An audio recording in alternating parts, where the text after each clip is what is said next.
It started quietly, with a flicker on a small glass screen.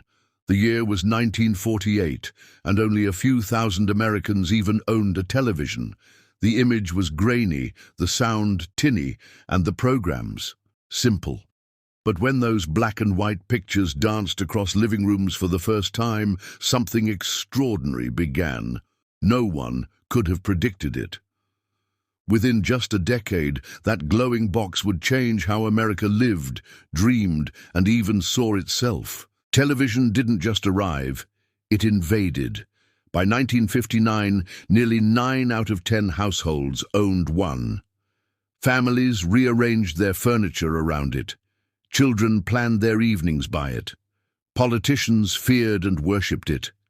The television became the new hearth of American life, the place everyone gathered, not for warmth, but for wonder. But before TV became king, America was a different place. Nights were filled with the hum of radios, the rustle of newspapers, and the chatter of neighbors on porches. Entertainment lived in your imagination. Then, almost overnight, imagination had competition. Now you could see what you once only heard. Faces, places, and stories streamed into your living room, turning the ordinary into the extraordinary. At first, televisions were luxuries, giant wooden boxes that cost a small fortune. But the post-war boom changed that. The economy was strong, factories were modern, and returning soldiers had money to spend.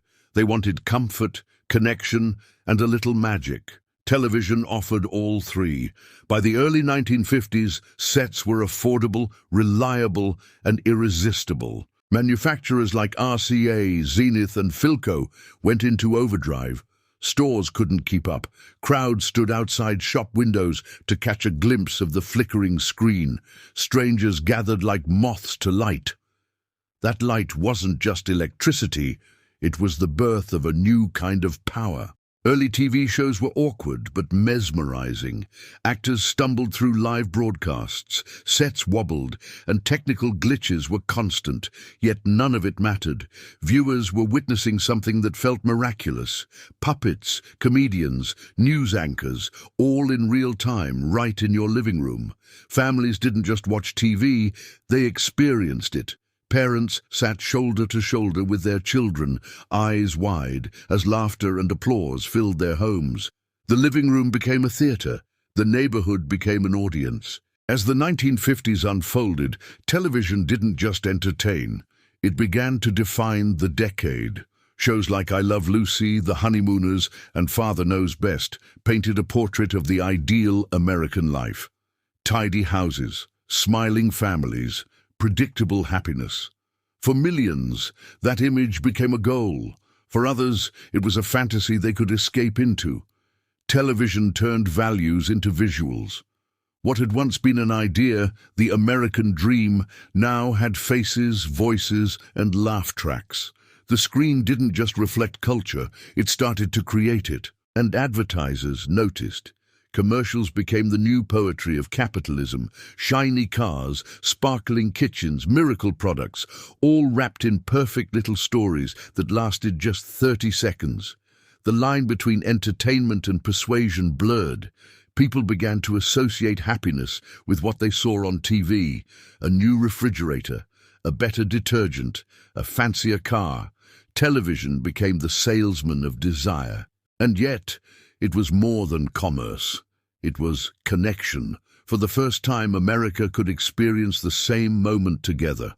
A baseball game in New York could captivate farmers in Kansas. A presidential speech could reach living rooms in Los Angeles.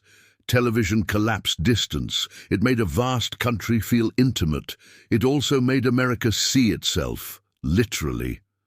When TV news arrived, it changed the rhythm of information forever. No more waiting for the morning paper. Now, the world came to you. Live, immediate and unfiltered. In 1953, over 70% of households tuned in to watch Queen Elizabeth's coronation. It didn't matter that it happened across an ocean. The event felt personal, global, and shared. That same year, color television made its debut, proof that the future was already on its way. And then came politics. In 1952, Dwight D. Eisenhower ran the first campaign built for television. His "I Like Ike" ads were simple, catchy, and positive. Everything radio couldn't be. Television turned politicians into performers. Smiles mattered more than speeches. In just one election, the rules of politics changed forever. By the mid-1950s, the TV had become America's mirror, a bright, glowing reflection of what people believed, feared, and wanted. It shaped not just opinions, but emotions. When a character laughed, so did the audience. When tragedy struck on screen, it struck in homes across the country. But not everything it showed was real. Television's version of America was spotless. Every home looked perfect, every family happy, every problem solved in 30 minutes or less. It was comforting, but it was also misleading. Beneath that glossy surface, the real country was more complicated. Inequality, tension, and change simmered beneath the sitcom smiles. Still, people believed in the image. They wanted to believe, because television, more than anything else, sold hope. The hope that life could be as simple and beautiful as it looked on the screen. Critics warned that TV would dull the mind. Parents fretted that kids were spending too much time staring at it, but even they couldn't look away. It was too captivating, too new, too much a part of daily life. Soon, television began shaping everything: fashion, music, slang, even architecture. Families built TV rooms.